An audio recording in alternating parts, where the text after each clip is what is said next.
नमस्कार मित्रांनो. स्पर्धा परीक्षेच्या इतिहासात काही गव्हर्नर जनरल असे आहेत ज्यांच्यावर हमखास प्रश्न विचारला जातो आणि त्यातलंच एक महत्त्वाचं नाव म्हणजे लॉर्ड डलहौसी. त्याला आधुनिक भारताचा निर्माता का म्हणतात आणि त्याने कोणकोणती राज्ये खालसा केली, हेच आज आपण या ऑडिओमध्ये पाहणार आहोत. चला तर मग वही आणि पेन तयार ठेवा. सर्वात आधी आपण पाहूया डलहौसीला आधुनिक भारताचा जनक का म्हणतात.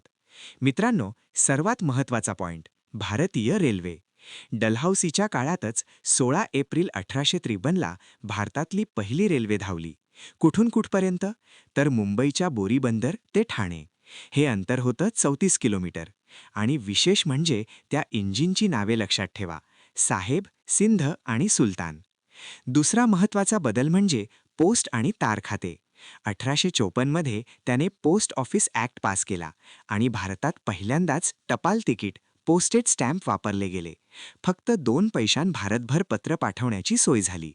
तसंच 1853मध्ये त्याने पहिली तार लाईन टेलिग्राफ सुरू केली, जी कोलकाता ते आग्रा अशी होती. आता वळूया सामाजिक कामांकडे. डलहौसीने 1856मध्ये विधवा पुनर्विवाह कायद्याचा मसुदा तयार केला. यासाठी त्याला समाजसुधारक ईश्वरचंद्र विद्यासागर यांनी खूप मदत केली. शिक्षणाच्या बाबतीत सांगायचं तर 1854मध्ये आलेला वूडचा खलिता हा खूप महत्त्वाचा आहे.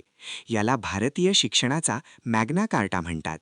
यामुळेच पुढे मुंबई, कोलकाता आणि मद्रास विद्यापीठांची स्थापना झाली.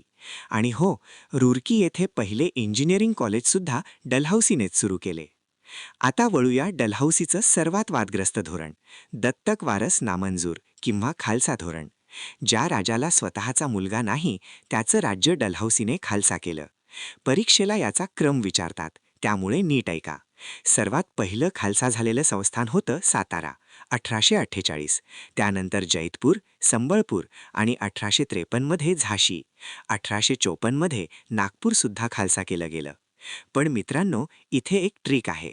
अवध हे संस्थान दत्तकवारस नसल्यामुळे नाही, तर गैरकारभाराचं कारण देऊन खालसा केलं गेलं होतं. हा फरक लक्षात ठेवा. जाता जाता काही महत्त्वाचे वन लाइनर्स.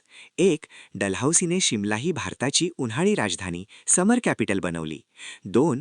त्याने लष्कराचे मुख्यालयसुद्धा सिमल्याला हलवले. आणि 3. PWD म्हणजेच सार्वजनिक बांधकाम खात्याची स्वतंत्र निर्मिती केली. तर मित्रांनो, हा होता लॉर्ड डलहौसी.